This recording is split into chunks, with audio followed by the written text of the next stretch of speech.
Kids, you guys are propped up on the Manos and cranberry supplement today. Okay, we're gonna make salad dressing. So I'm gonna start with the simplest vinaigrette, red wine vinaigrette, okay? Extra virgin olive oil. I buy it like this, in the big, this is a brand new one, so you gotta pull that up, in the big can here. It's the cheapest way to do it, and then I've got a smaller bottle that I got at Trader Joe's that I will refill. I just haven't done that yet.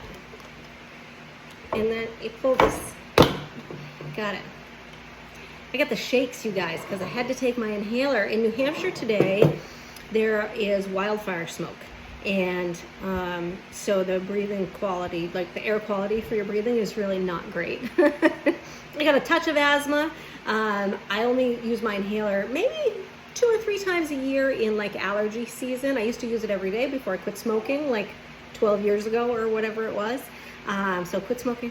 But yeah, so I use it very rarely, but I ran some errands today and I'm like, I can't breathe. It's yellow outside. It's super weird. Anyway, so olive oil vinaigrette, okay? You want extra virgin olive oil.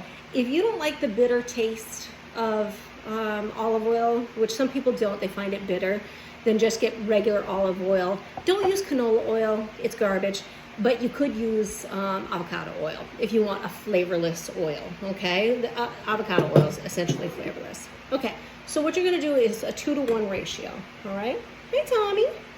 So we're gonna go like that again, all right? So if you picture this as 2 parts, you want 1 more part of vinegar, okay? So this is Tessera red wine vinegar. Steve bought this when he was shopping. I usually buy the market basket version, okay? So if you picture this as, okay, this is about 2 wide fingers, you're gonna want another wide finger right about there, okay? Just like that. All right, so that's our start. Olive oil, vinegar, okay? 4 spices. These 4 spices go in almost everything, right? Salt, this is just a salt cellar. So I'd use about half a teaspoon of salt. This is where I keep my kosher salt. There is no pepper in here. There is no pepper in here. And I would blame somebody in my household, except that nobody fills the salt and pepper shakers but me. So I know I did it, okay? Pepper. Guys, you don't really have to measure stuff. Not for basics. If you're baking, you have to measure. This kind of stuff, no. A little bit of onion. Just a little bit. And then garlic. Can you use fresh garlic? Sure. Am I too lazy for that? Also, yes. All right, one more thing, hold on. So mustard is an emulsifier. What an emulsifier is it's basically gonna help you to keep the oil and vinegar together, okay? So this is French's Dijon. You can use yellow mustard, mustard powder, Dijon, spicy brown, whatever kind you like.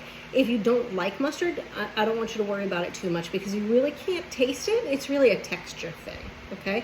You know what? I'll try to sort of show you. When you shake oil and vinegar, it's gonna start out like together and it's quickly gonna separate. Of course, it won't do it like in the moment that I'm gonna show you. But if you leave it sit on the counter for 20 minutes, it's gonna be almost completely separated again, okay? When you add mustard, and I'm gonna add just a little bit, like half a teaspoon, like so. This is gonna emulsify that so that it essentially stays together. You'll still need to shake it before you use it. And it does add a little flavor, but it doesn't, you won't clock it as mustard flavor, okay? There you have it, guys. Red wine vinaigrette. It's the easiest thing in the world. No fillers, no high fructose corn syrup, no trash. You can leave it on your counter for about 5 days. It's gonna be perfectly fine. It'll last for 2 weeks in the fridge. When I come back, I'm gonna show you how to make like a, what do you call it? Buttermilk ranch recipe. Okay, bye.